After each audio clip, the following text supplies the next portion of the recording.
The match between Barcelona and Rayo Vallecano on the 31st of August was never going to be a simple one. Vallecas is a place where giants stumble, and the night unfolded exactly like that. Barcelona, under Hansi Flick, arrived with a clear plan, a 42-31 that relied on keeping possession, compressing space high up, and trusting the technical ability of their midfield to dictate. But Rayo had no intention of rolling over. They lined up in a compact mid-block, designed to frustrate, and then break quickly down the flanks the moment they won the ball. From the very beginning, we saw Barcelona's ideas. They wanted to stretch Rayo horizontally, using Rafinha on the right and Dani Olmo drifting inside from the left.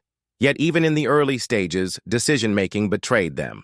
In the 9th minute, Rafinha broke free in the box. He had Yamal free for a cutback, but instead chose to shoot wildly into the side netting. The wrong decision at the wrong time, and a sign of what was to come.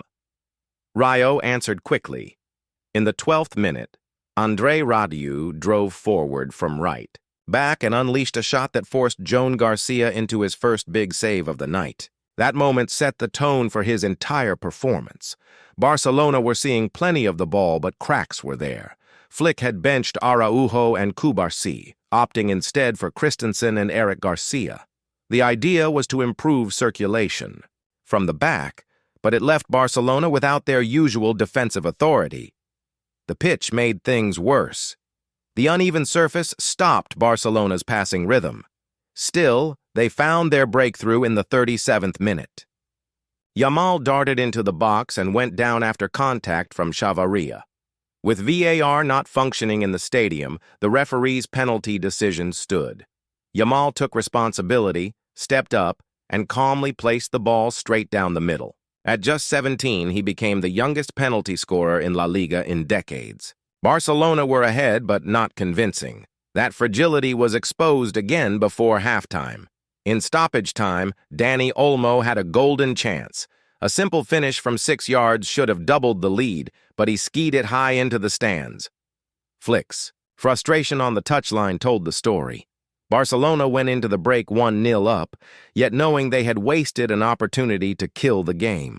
The second half turned into the story of Joan Garcia against Rayo Vallecano.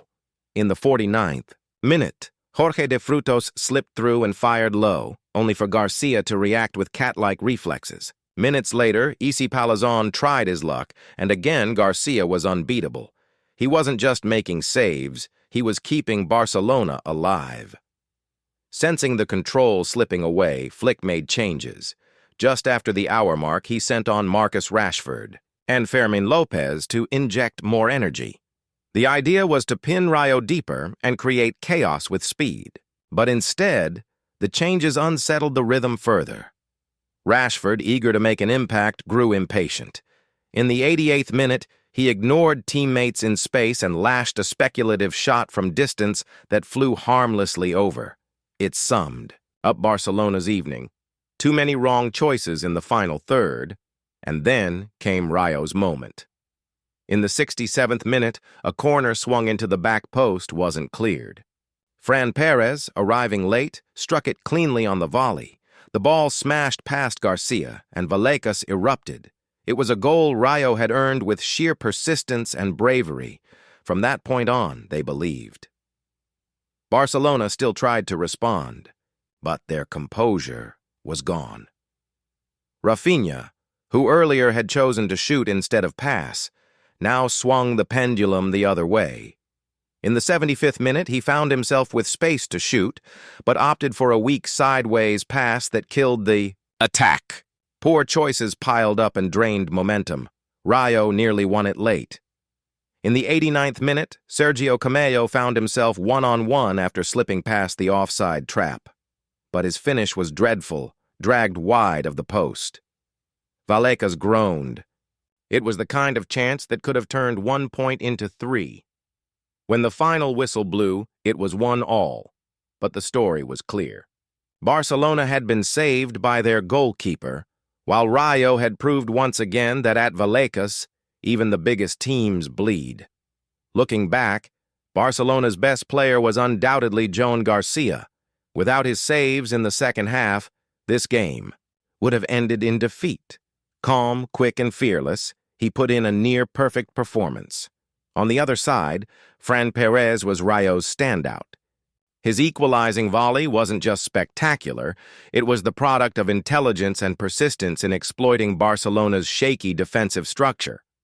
For the worst performers, Dani Olmo's miss just before halftime was criminal. At this level, those chances define matches, and his lack of composure kept Rayo alive. For Rayo, Sergio Camello takes that unwanted title. His missed opportunity in the dying minutes robbed his team of a famous victory. Tactically, both sides left room for improvement. Barcelona needed to show more patience in possession.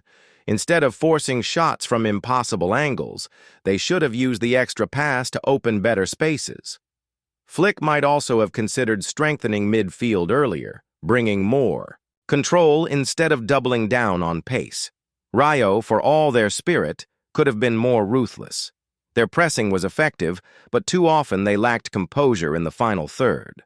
With clearer decision-making, they might have walked away with all 3 points. In the end, this wasn't just a draw. It was a clash of philosophies, Barcelona's possession machine struggling on hostile ground, and Rayo's never-say-die counterattacks pushing them to the edge.